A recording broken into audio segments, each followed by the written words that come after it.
Hello everyone, my name is Bharat Tyagi, faculty of physics PP Swami centre for excellence. आज से हम नया chapter start कर रहे हैं, ऑल्टरनेटिंग करंट। पिछला चैप्टर जो था हमारा इलेक्ट्रोमैग्नेटिक इंडक्शन, वो फिनिश हो चुका है। कुछ उस पर क्वेश्चंस प्रैक्टिस करना बाकी हैं, वो करेंगे साथ में इसके साथ। पहले हम ऑल्टरनेटिंग करंट की थ्योरी और प्रैक्टिस की बात कर लेते हैं। So next chapter is alternating current. Alternating current यानी शॉर्ट में एसी। तो आपको पता है ऑलरेडी कि जो इलेक्ट्रिसिटी होती है वो दो टाइप में आती है, डीसी और एसी। तो हमने जो अभी तक जितने भी चैप्टर्स किए हैं उन सब में हमने डीसी की बात करी थी। DC means direct current. और अब हमें एसी का वर्किंग कैसे होता है वो समझना है।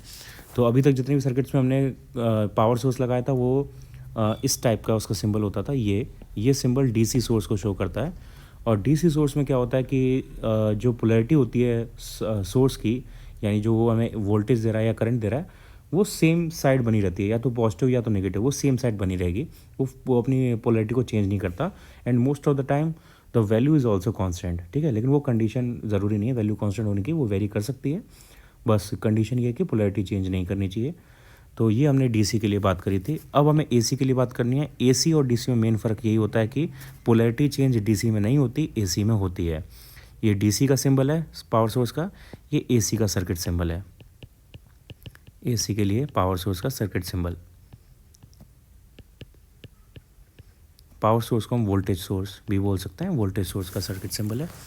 सो मैं दोबारा से स्पेसिफाई कर देता हूँ डीसी और एसी में क्या डिफरेंस है। डीसी की जो वैल्यू होती है, जो करंट है, current whose direction does not change with time. Does not, direction का मतलब पोलैरिटी है, does not change with time. And by AC we means the polarity of current या EMF is continuously periodically changing. Current whose direction, और current में बोल रहा हूँ तो उसमें EMF भी के लिए भी बोल सकते हो आप। करंट और EMF दोनों के लिए ट्रू है ये। करंट whose डायरेक्शन या polarity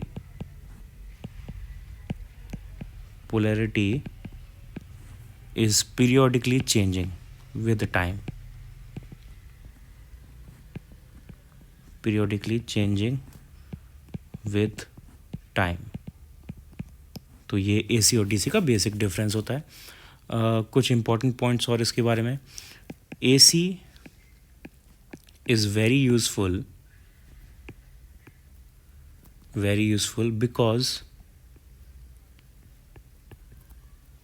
because the energy in AC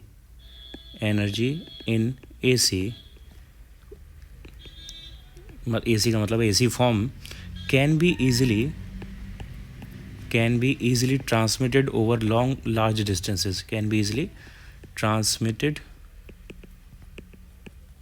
over large distances with much lesser power or energy loss, which is not possible in the case of DC. और ये क्यों होता है ये आगे चैप्टर में डिटेल में बताया जाएगा, अभी मैं सिर्फ इंट्रोडक्शन दे रहा हूँ इसका। एंड ऑल्सो एक और बेनिफिट है इसका, and also AC voltage can be easily managed by step up or step down transformers.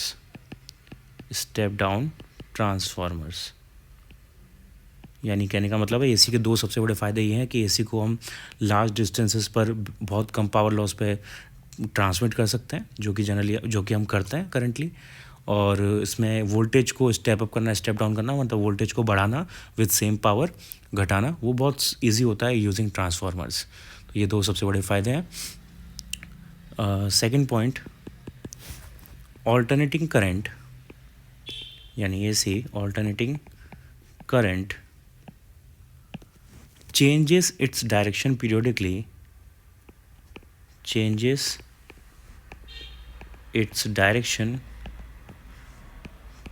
periodically for half cycle it flows in one direction, you can say positive, flows in one direction,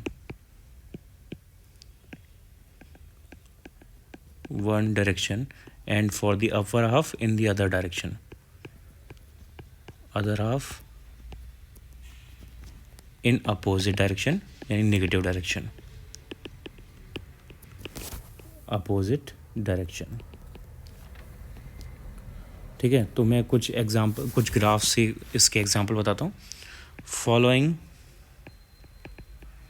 graphs represent alternating AC EMF या AC source. तो ये कुछ examples हैं इसके। Basic condition आपको यही याद रखनी है कि पोलैरिटी चेंज होती है, वैल्यू कांस्टेंट वेरिएबल वो सब तो चलता रहता है, मेन चीज़ ये है कि वहाँ पे पोलैरिटी चेंज होती है। तो एक इसका केस ये हो सकता है जिसमें करंट कांस्टेंट है but time to time periodically वो अपनी पोलैरिटी चेंज कर रही है। तो यहाँ पे एक साइकिल जो होगी हमारी, ये हाफ साइकिल है और यहाँ पे एक साइकिल कंप्लीट हो रही है। करंट एंड टाइम, ये करंट की मैक्सिमम वैल्यू पॉजिटिव साइड में, ये नेगेटिव साइड में।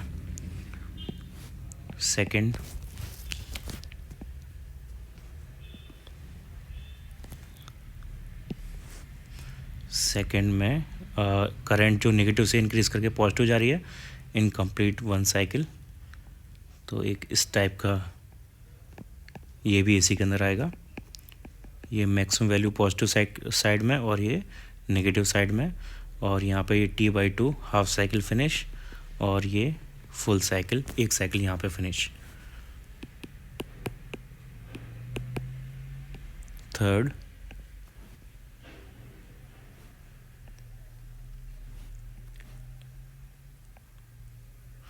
केस में 0 से पॉजिटिव डायरेक्शन में इंक्रीज, फिर नेगेटिव साइड में सेम वैल्यू तक डिक्रीज, और फिर again in positive cycle, positive direction.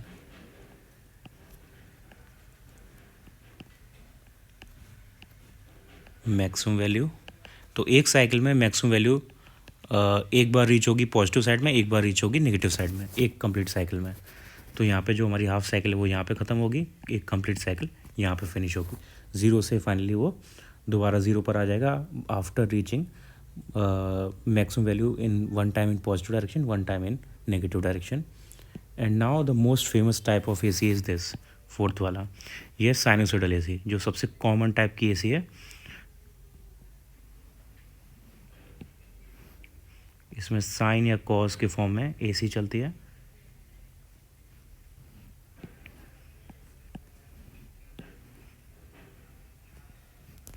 तो ये यहाँ पे मैक्सिमम वैल्यू पॉजिटिव साइड में, हम वोल्टेज भी ले सकते थे, उससे कोई फ़र्क नहीं पड़ता। मैंने एग्जांपल के लिए करंट ले लिया। नेगेटिव साइड में करंट की maximum value, half cycle finish here, complete cycle finished here. तो ये साइनोसॉइडल टाइप ऑफ AC है। तो इस टाइप का कोई भी ग्राफ बनता है वो हमें AC ही रिप्रेजेंट कर रहा है।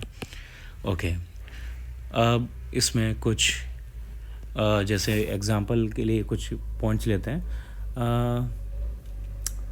जो यहाँ पर टाइम पीरियड मैंने बताया वो एक कंप्लीट साइकिल का टाइम पीरियड होता है। वो सब ये time period, frequency, angular frequency, maximum current, ये सारी चीज़ें हम ऑलरेडी पढ़ चुके हैं 11th क्लास में।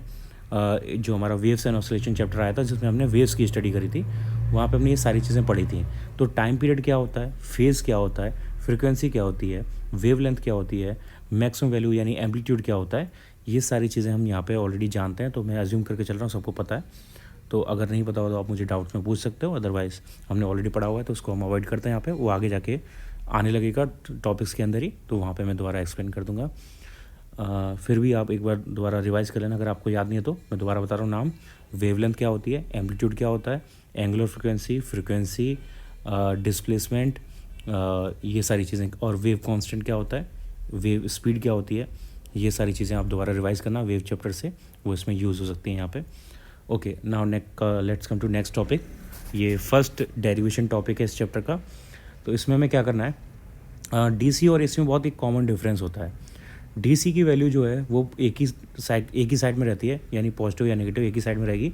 तो वहाँ पे हम उसका मेजरमेंट मीन वैल्यू से कर सकते हैं। क्यों मीन वैल्यू से करते हैं, क्योंकि जब भी आप मेज़रमेंट करते हो वो आप इंस्टेंटेनियस मेज़रमेंट नहीं करते हो, वो एक एवरेज लेके मेज़रमेंट करते हो। तो जो हमारी साइकिल है वो एक ही साइड में बनी हुई है, तो एवरेज लेने में कोई प्रॉब्लम नहीं है, क्योंकि एवरेज का फॉर्मूला क्या होता है, sum of all the numbers, यानी sum of all the values divided by number of the values. तो अगर सारी एक ही पोलैरिटी के हैं तो कोई प्रॉब्लम नहीं है। जैसे आपने एरर चैप्टर में पढ़ा होगा, एरर चैप्टर में जब हम एरर निकालते थे, एवरेज एरर, तो उसमें सारी वैल्यूज़ को पॉजिटिव करके लेते थे, है ना। यहाँ पे भी वही सेम प्रॉब्लम है। तो उस चीज़ से आप डीसी में तो कोई प्रॉब्लम फेस नहीं करोगे, क्योंकि डीसी में सारी वैल्यूज़ एक ही पोलैरिटी में बनी रहती हैं, तो सब एडअप ही होंगे नंबर और एवरेज सही आएगा हमारा। लेकिन एसी में प्रॉब्लम आती है। एसी में हमारी half cycle positive, half cycle negative है। तो सपोज़ अगर आप एवरेज यहाँ से यहाँ तक का लो, तो ये वैल्यू में से सेकेंड हाफ की वैल्यू माइनस हो जाएगी, तो हमें करेक्ट रीडिंग नहीं मिल पाएगी। यानी एसी का मेजरमेंट हम मीन वैल्यू में नहीं कर सकते, तो उसका एक दूसरे फॉर्म का एवरेज लिया जाता है। एवरेज का एक अलग टाइप लिया जाता है जिसको हम आरएमएस बोलते हैं। वो भी आपने पढ़ा हुआ 11th क्लास में, kinetic theory of gases chapter में आई थिंक। तो वो यहाँ पे यूज़ होगा, वो इफेक्टिव है, क्योंकि उसमें हम क्या करते हैं, वैल्यूज़ का स्क्वायर कर देते हैं, और जब हम वैल्यूज़ का स्क्वायर करते हैं तो नेगेटिव वैल्यू भी पॉजिटिव हो जाती हैं, तो माइनस होने वाला, सब्ट्रैक्शन होने वाला जो खतरा होता है वैल्यू से, वो ख़त्म हो जाता है वहाँ पे, और हमें एवरेज मिल जाता है। तो इसी का मेजरमेंट हम आरएमएस में इसीलिए करते हैं, वो सारी वैल्यूज़ आएंगी। तो सबसे पहले हमें सीखना है कि हम मीन वैल्यू कैसे मेज़र करेंगे और आरएमएस वैल्यू मेज़र कैसे करेंगे। तो मीन वैल्यू करंट के लिए हम बात करें, अदरवाइज़ हमें मीन निकालना आता है already. Total value upon total number of time experiment, ऐसे करके हम एवरेज निकाल सकते हैं। जैसे हम अगर स्पीड का एवरेज ले रहे हैं, तो स्पीड के एवरेज का फॉर्मूला क्या होता है, total distance covered divided by total time. या एवरेज वेलोसिटी का फॉर्मूला क्या होता है, total displacement upon total time. Average density का फॉर्मूला क्या होता है, total mass upon total volume. तो इस टाइप से हम यहाँ पे करंट के लिए भी या वोल्टेज के लिए भी लगा सकते हैं। तो पहले हम इनको निकालना सीखते हैं। मीन वैल्यू ऑफ एसी, या किसी के लिए भी लगा सकते हो, एसी ज़रूरी नहीं है, सबके लिए एप्लीकेबल है ये। तो करंट के लिए अगर आप मीन वैल्यू का फॉर्मूला लिखो, तो करंट के लिए मीन वैल्यू का फॉर्मूला आएगा, करंट का फॉर्मूला होता है general charge upon time, charge upon time. तो आप एवरेज करंट लोगे या मीन करंट लोगे तो उसका फॉर्मूला हो जाएगा total charge upon total time, right. तो सपोज जो चार्ज है, चार्ज का फॉर्मूला, सॉरी ठीक है, चार्ज का फॉर्मूला होता है करंट के रेस्पेक्ट में, इंस्टेंटेनियस करंट के रेस्पेक्ट में, d q upon d t. So यहाँ से आप चार्ज निकालोगे, इंस्टेंटेनियस चार्ज, तो वो आएगा आई डी टी, और इसका आप टोटल वैल्यू निकालोगे तो आपको इंटीग्रेशन करना पड़ेगा, यानी d q upon d q का इंटीग्रेशन और आई डी टी का इंटीग्रेशन। तो यहाँ पर टोटल चार्ज इक्वल्स टू आ गया, total charge equals to integration I d t, और टोटल टाइम हो जाएगा simply integration d t, right. ये दोनों वैल्यू यहाँ पे प्लेस कर देते हैं। तो आई मीन या आई एवरेज, उसका फॉर्मूला हो जाएगा इंटीग्रेशन 0 टू टी, एक साइकिल के लिए, I d t divided by integration d t 0 to t. यहाँ पे आप कंप्लीट साइकिल या हाफ साइकिल कुछ भी ले सकते हो, आंसर आ जाएगा उससे। जनरली हम लेकिन कंप्लीट साइकिल के लिए निकालते हैं ऐसे, ओके। सो इसमें प्रॉब्लम जो मैंने बताई थी उसको मैं यहाँ पे मेंशन कर रहा हूँ दोबारा। For AC mean value during one complete cycle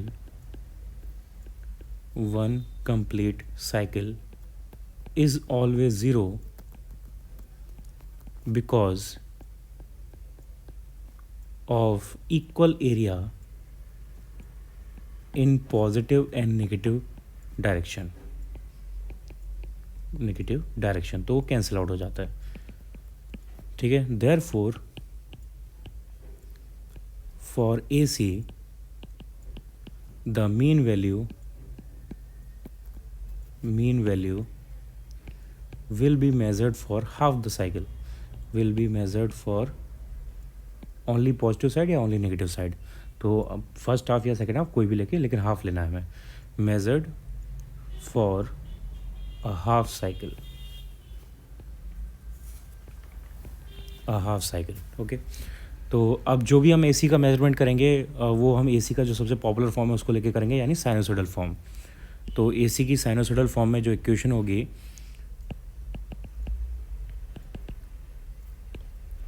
वो होगी I equals to I naught sine omega t, cos omega t भी ले सकते हैं, या साइन ओमेगा टी प्लस 5 भी ले सकते हैं, कॉस ओमेगा टी प्लस 5 भी ले सकते हैं, लेकिन हमने जनरल एक सेलेक्ट कर लिया, आई नॉट साइन ओमेगा टी का केस, इसके लिए हम निकालते हैं।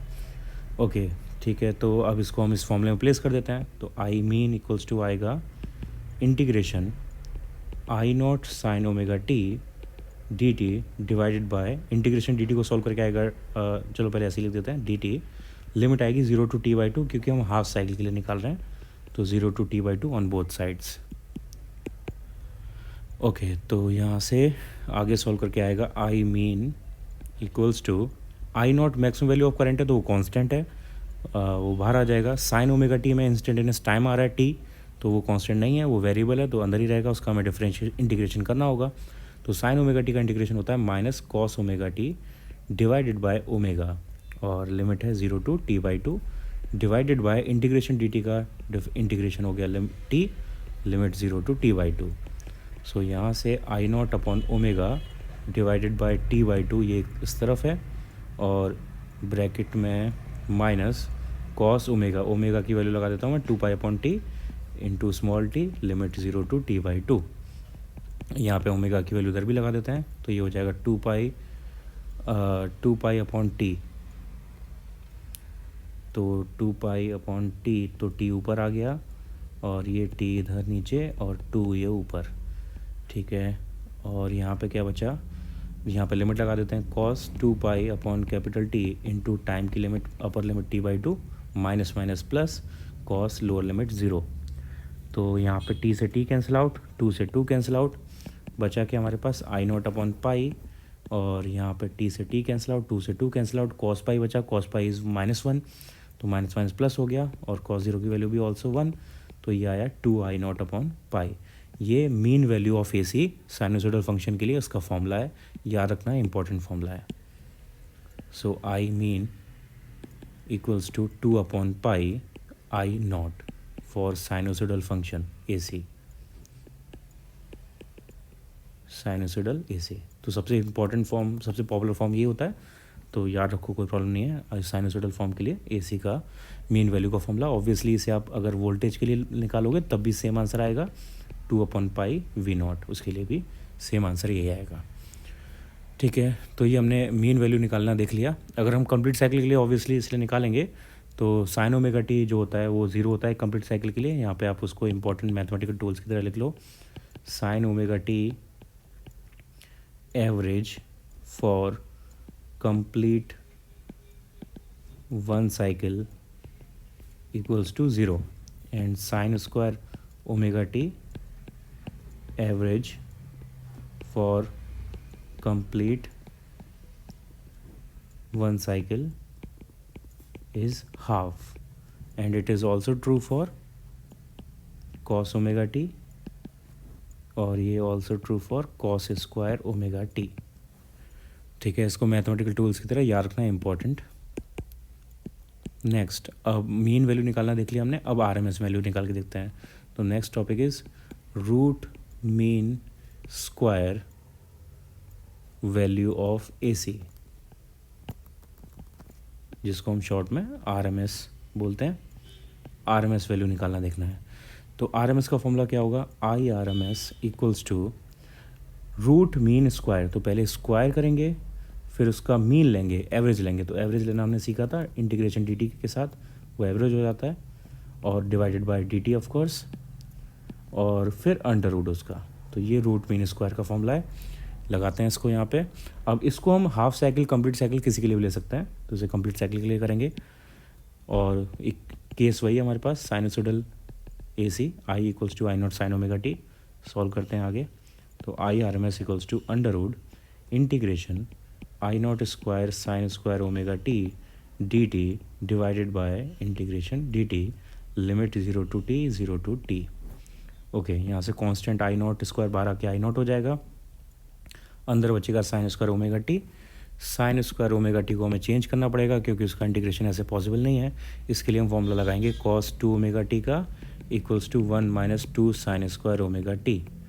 तो यहाँ से sine square omega t equals to आ जाएगा 1 - cos 2 omega t divided by 2, ठीक है। ये वैल्यू अब यहाँ पे प्लेस कर देते हैं। So I naught under root 1/2 dt integration minus cos 2 omega t d t divided by 2, और इंटीग्रेशन डी टी को सॉल्व करके टी आएगा, फिर लिमिट लगाने के बाद फिर से टी आ जाएगा। ओके, तो यहाँ से हो गया हमारे पास क्या, आई नॉट, और 1/2 कॉमन ले लेंगे तो आई नॉट अपॉन अंडर रूट 2 ये आ जाएगा, और टी भी यहाँ से नीचे से बाहर आके टी भी बाहर आ गया, अंदर बचा under root integration d t का हो गया टी, और लिमिट यहाँ पे 0 to t चल रही है पहले से, और फिर माइनस कॉस 2 ओमेगा टी का इंटीग्रेशन होगा sine 2 omega t divided by 2 omega, limit 0 to t। Okay, आगे I naught divide by under root 2 t, under root limit लगाएंगे तो टी आ जाएगा, माइनस साइन 2 ओमेगा टी, तो sine 2 into 2 pi by t, ये omega की value, और upper limit t divided by 2 into 2 pi upon T, minus sign 0 लगाएंगे तो पूरा 0 हो जाएगा टर्म, तो लिखने की ज़रूरत नहीं है, टी से टी कैंसिल आउट, तो ये हो गया साइन 4 पाई इज़ ऑल्सो 0, तो ये भी 0 हो गया। यहाँ पे बचा अंडर रूट टी, तो ये आ गया I naught upon under root 2 under root t into under root t से under root t cancel out, I naught upon under root 2, ये हमारा आंसर आ गया। यानी साइनोसॉइडल फंक्शन के लिए, साइनोसॉइडल एसी के लिए आई आर एम एस का फॉर्मूला आता है I naught upon under root 2। If you are curious, अगर आप हाफ साइकिल के लिए निकालोगे तब भी सेम आंसर आएगा, उसको आप निकाल के देख सकते हो अपने आप, और यही सेम वोल्टेज के लिए भी रहेगा, तो V R M S is also V naught upon root 2। ये हमने आर एम एस निकालना सीख लिया, और ए सी के लिए मीन वैल्यू और आर एम एस दोनों हमने निकालना सीख लिया यहाँ पे।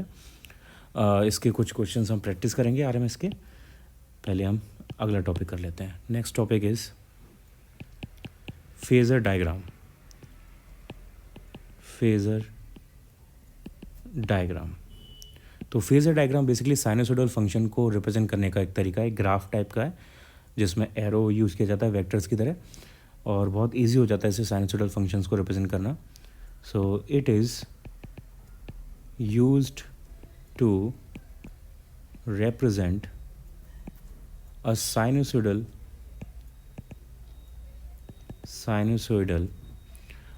quantity, physical quantity, it can be any quantity। AC से इसका कोई डायरेक्ट कनेक्शन नहीं है, ये कहीं भी आ सकता है, जैसे हमारा KTG में आया था या वेव्स ऑसिलेशन में आया था, कहीं पर भी आ सकता है ऐसे। ओके, तो इसके कुछ पॉइंट्स इसको समझ लेते हैं। First point,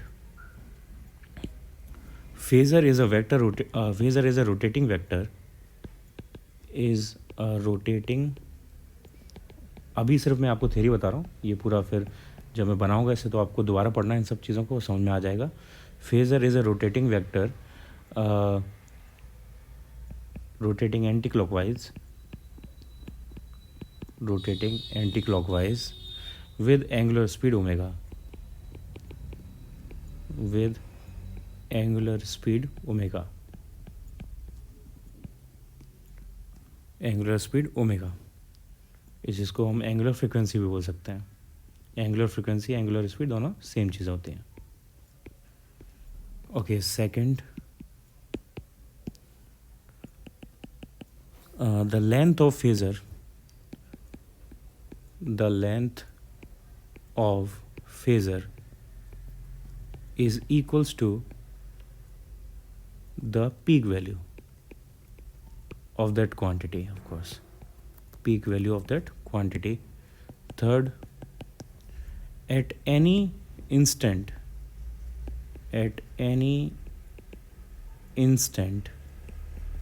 angle made by phasor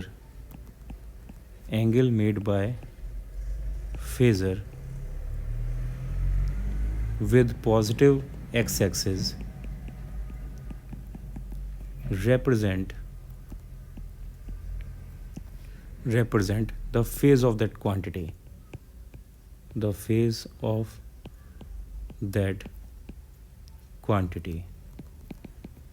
okay, मैं फेज़ के बारे में अभी आगे आपको थोड़ा और डिटेल बताऊंगा, वैसे आपने ऑलरेडी पढ़ा होगा फेज़, वेव्स में क्या होता है। Next, projection of phasor on y-axis represent instantaneous value instantaneous value जिसे हम वेव्स में डिस्प्लेसमेंट बोलते थे, तो वो वाई एक्सिस पे प्रोजेक्शन की फॉर्म में रिप्रेजेंट होता है। तो ये फेजर डायग्राम की थ्योरी थी, अभी समझ में नहीं आई होगी, अब मैं एग्जांपल बता रहा हूँ तो इसको साथ में दोबारा रीड करना और वो इजीली समझ में आएगी आपको। तो इसके लिए मैं 2 एग्जांपल लेता हूँ। First one is I equals to I naught sine omega t, और दूसरा है I dash equals to I naught sine omega t plus phi. ठीक है, तो पहले तो हम इसका ग्राफ ड्रॉ करते हैं। तो उसके ग्राफ में पहली चीज़ ये जो ये साइन के साथ लिखा होता है एंगल, साइन के साथ जो एंगल लिखा है यहाँ पे जैसे ओमेगा टी है और यहाँ पे जैसे ओमेगा टी प्लस फाई है, ये फेजेस होते हैं। इन साइनसोइडल फंक्शन के ये फेजेस होते हैं। फेजेस का मतलब क्या है, जैसे जो इंग्लिश वर्ड है फेज, वहीं से इसका मीनिंग है। फेज का मतलब है कि ये जो साइनसोइडल फंक्शन है वो किस स्टेट में है। तो ये जो एंगल है वो ग्राफ में ये रिप्रेजेंट करता है कि ये जो क्वांटिटी है वो किस फेज़ में चल रही है, उसकी वैल्यू इंक्रीज़ कर रही है, इंस्टेंटेनियस वैल्यू ऑफ कोर्स, या डिक्रीज़ कर रही है, या वो पॉजिटिव साइड में या वो नेगेटिव साइड में। तो ये सारी स्टेट्स इन एंगल से पता चलती हैं जब आप ग्राफ बनाते हो साइनसोइडल फंक्शन का। जैसे 90 डिग्री पर मैक्सिमम वैल्यू होती है, उससे पहले वैल्यू इंक्रीजिंग और पॉजिटिव होती है, फिर 90 के बाद वैल्यू डिक्रीजिंग होती है, 180 के बाद वैल्यू नेगेटिव में होती है। तो ये सारी फेजेस की वैल्यू, फेज एंगल होता है बेसिकली। तो ये फेज़ का मतलब है। अब इसका फेज़र बना के देखते हैं। यहाँ पे इन दोनों के बीच में जो ये फेज दोनों के एंगल का जो डिफरेंस है उसको हम फेज डिफरेंस बोलते हैं। Phase difference is phi here, phase difference between I and I dash. ठीक है, ओके। अब इसका फेज़र बनाते हैं। तो फेज़र के लिए पहले तो 2 एक्सिस, एक्स और वाई एक्सिस, एंगल जो मेज़र होगा वो एक्स एक्सिस का मेज़र होगा, यानी जो एरो है वो basically anti clockwise x axis से स्टार्ट करके रोटेट करना स्टार्ट कर रहा है। तो किसी पर्टिकुलर टाइम पर वो ओमेगा टी फेस पर है, तो ओमेगा टी एंगल पर एक एरो बनेगा। इस एरो की जो लेंथ होगी वो मैक्सिमम वैल्यू शो करेगी, यानी ये आई नॉट शो कर रहा है। ये एक्स एक्सिस का जो एंगल है वो फेस शो कर रहा है, और वाई एक्सिस पर जो इसका प्रोजेक्शन है वो इसकी इंस्टेंटेनियस वैल्यू यानी आई शो कर रहा है, जिसकी वैल्यू है I naught sine omega T. ये आई शो कर रहा है। तो बेसिकली ये फेज़र होता है। तो बस इतना ही आपको ड्रॉ करना सीखना है और काफ़ी ये हेल्पफुल है, आगे पता चलेगा आपको। अब ऐसी दूसरी क्वांटिटी के लिए बनाते हैं। तो अगेन सेम थिंग,